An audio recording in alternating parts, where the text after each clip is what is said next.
एगो देवर अपना भौजाई से कहलस कि जहिया से देखनी कि दिलवा इलू इलू बोले, दिल इलू इलू बोले कि दीदिया रे दीदिया,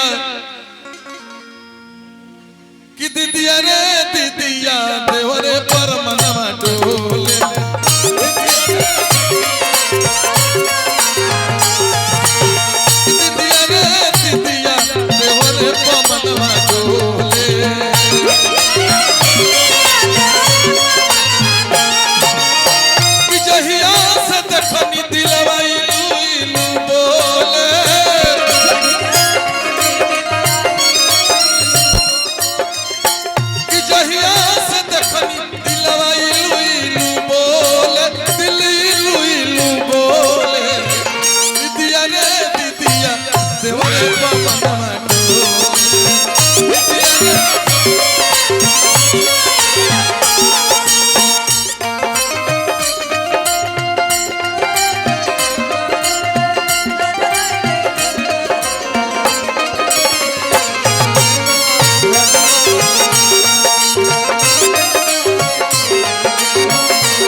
अंदर के बात बताओ थी कि कैसा नीक लगले है।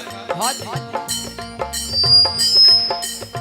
कि माड़ो में आइले जब चश्मा पहिर के, चश्मा पहिर